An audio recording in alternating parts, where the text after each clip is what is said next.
Bom dia, queridos irmãos. Estamos iniciando mais uma escola bíblica virtual.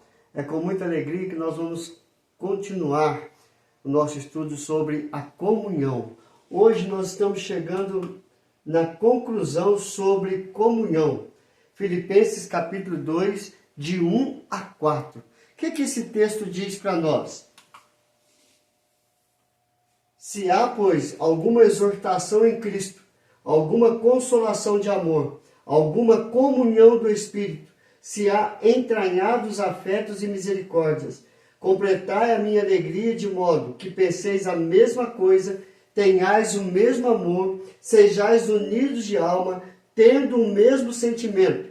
Nada façais por partidarismo ou vanglória, mas por humildade, considerando cada um os outros superiores a si mesmo. Não tenha cada um em vista o que é propriamente seu, senão também cada qual o que é dos outros. Paulo, ao escrever esse texto, ele fala que a nossa exortação está em Cristo. Se a nossa exortação está em Cristo, há comunhão, há consolação, há afetos de misericórdia, de amor.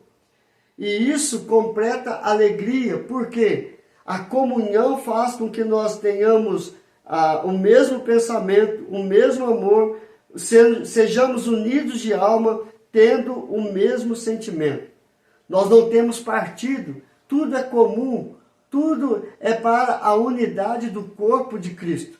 Então, o que Paulo está dizendo aqui para nós sobre a conclusão sobre a comunhão? Então, nós vamos ver isso passo a passo. Primeiro, é onde somos exortados e consolados. Na comunhão da igreja, na comunhão do corpo de Cristo, nós somos exortados e consolados. Quando eu falo corpo de Cristo, é a unidade da igreja. Cristo é a cabeça e a igreja é o corpo de Cristo. E isso se forma um mistério da salvação mediante Cristo Jesus. A igreja de Cristo não tem placa. A igreja de Cristo somos nós que cremos nele como nosso único e suficiente Salvador. E olhando desta forma, é onde nós somos exortados e consolados. No primeiro versículo de Filipenses capítulo 2, ele diz: se há, pois, alguma exortação em Cristo, Cristo nos exorta a confiar, a ir nele, a sermos perdoados, a sermos justificados. Ele chama: vinde a mim, todos os que estáis cansados e sobrecarregados.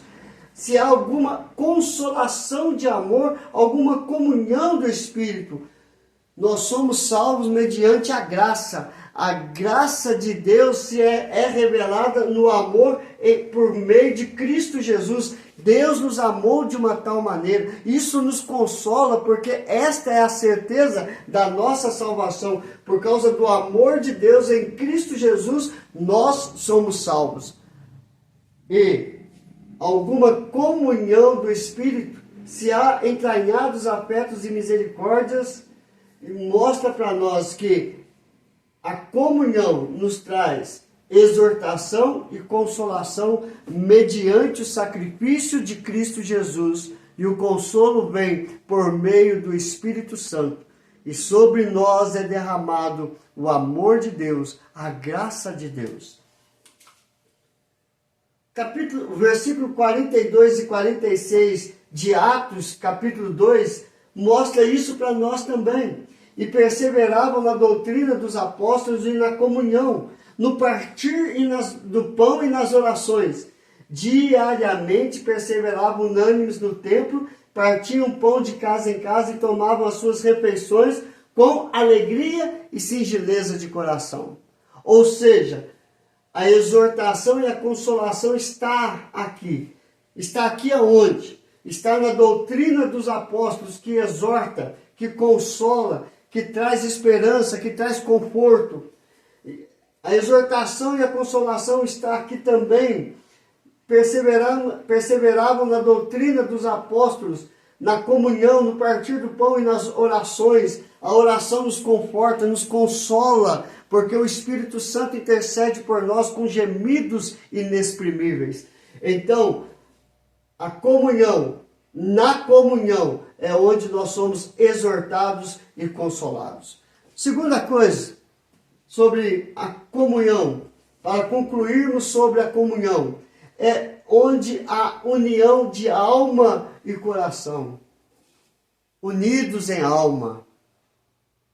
Então, queridos, o texto no verso de número 2 de Filipenses capítulo 2, completai a minha alegria de modo que penseis a mesma coisa, tenhais o mesmo amor, sejais unidos de alma, tendo o mesmo sentimento. Paulo, ao escrever esse texto, ele diz, penseis a mesma coisa, o mesmo amor, o mesmo sentimento. Isso mostra para nós que esta igreja que vive a comunhão está unida de alma e coração. E ele fala justamente isso, sejais unidos de alma. E aonde vem o sentimento? O coração. Aonde brota o sentimento. Aonde nós sentimos o amor, a alegria, a paz, o regozijo. Então, a conclusão sobre a comunhão, o segundo fator é onde há união de alma e coração. No verso 32 de Atos, capítulo 4, diz, da multidão dos que creram, eram um, o coração e a alma. Ninguém considerava exclusivamente sua nenhuma das coisas que possuía. Tudo, porém, lhes era comum. Da multidão dos que creram, era um o coração e a alma. Estavam unidos em alma. Estavam fervorosamente na mesma fé, na mesma esperança, no mesmo amor, na mesma convicção que Cristo é o Senhor, que Cristo é o Salvador, e viviam essa comunhão com Deus, com Cristo, com o Espírito Santo e uns com os outros, unidos em alma, um coração e alma. O terceiro fator, queridos, sobre conclusão, sobre a comunhão, é onde aprendemos a sermos humildes. É onde nós aprendemos a nos humilhar perante a face de Deus. É onde nós entendemos que nós não somos melhores do que ninguém. É onde nós tratamos a arrogância, o orgulho, e notamos que somos dependentes uns dos outros e dependentes de Deus e da graça de Deus. O verso de número 3 fala isso. Nada façais por partidarismo ou vanglória, mas por humildade, considerando cada um os outros superiores a si mesmo. Ninguém é melhor do que ninguém. Pelo contrário, quem quer ser maior do que o outro, torna-se servo do seu próximo. Esse foi o ensinamento de Jesus no lavar dos pés dos discípulos. Ele, que era o mestre, se tornou servo dos seus discípulos para lavar os pés, para mostrar esta lição de humildade. Há muitos que arrotam santidade, faltam humildade de reconhecer que é totalmente dependente de Deus, dependente da palavra do Senhor. Então, a comunhão mostra que nós temos que aprender a sermos humildes, assim como Cristo foi. Versículo 44 de Atos 2, todos os que creram estavam juntos e tinham tudo em comum. Ou seja, ninguém era melhor do que ninguém. Estavam juntos. E se um via a necessidade do outro, a humildade do outro, aquilo que ele necessitava, ele ia lá e repartia, compartilhava, porque tudo era comum. Tudo era comum. Então, a conclusão sobre a comunhão é onde aprendemos a sermos humildes. É onde aprendemos a compartilhar aonde nós aprendemos verdadeiramente tirar a nossa túnica e dar para o próximo, como Jesus havia ensinado. Então, queridos, no verso de número 4 diz, de Filipenses 2, não tenha cada um em vista o que é propriamente seu, senão também cada qual é dos outros. Não tenha cada um em vista o que é propriamente seu, senão também cada qual o que é dos outros. Filipenses 2:4. Ou seja, olha, eu compartilho a bênção que eu recebo. Eu compartilho aquilo que eu tenho sobejando, ou aquilo que eu não tenho sobejando, mas eu posso compartilhar um pouco, então eu compartilho esse pouco. Eu aprendi de um pastor que foi ministrar uma aula para nós no Instituto Bíblico. Ele diz que ele ensinou os filhos dele: se você ganha uma camisa, você dá uma. Se você ganha um par de sapato, você dá um par de sapato. Porque quanto mais nós compartilhamos, mais nós recebemos. É por isso que a palavra de Deus fala que é melhor dar do que receber. Porque quando nós damos ou compartilhamos a bênção, nós recebemos porção dobrada e recalcada das mãos do Senhor. É por isso que nós aprendemos a compartilhar o pão nosso de cada dia. E a igreja de Atos dos Apóstolos, capítulo 2, ele fala isso. Eles compartilhavam pão de casa em casa. Tudo era comum. Verso 34 e 35 de Atos 4.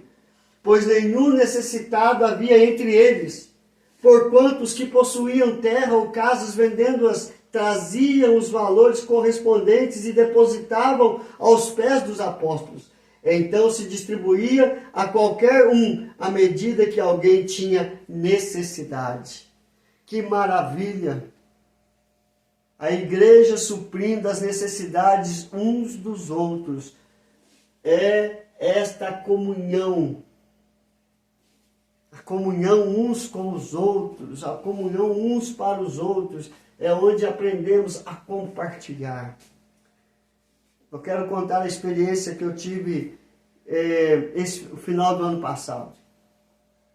Todo ano nós fazemos a campanha Natal Solidário. E cada ano tem crescido números de famílias que nós abraçamos. E eu comecei o ano passado olhando as ofertas que haviam chegando.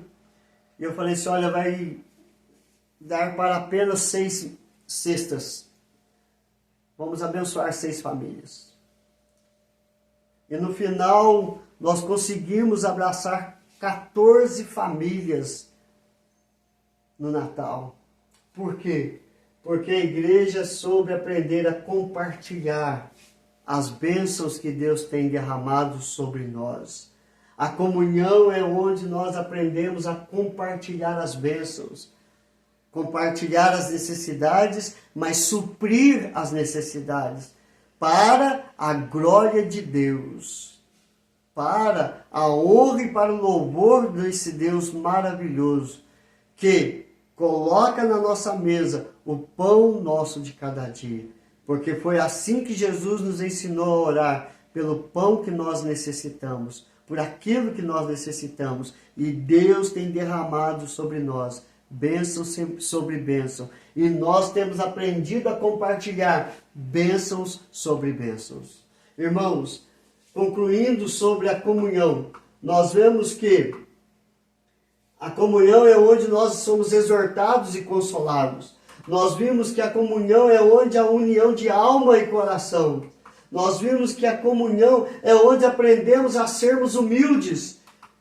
E a comunhão é onde aprendemos a compartilhar o que Deus tem derramado sobre nós.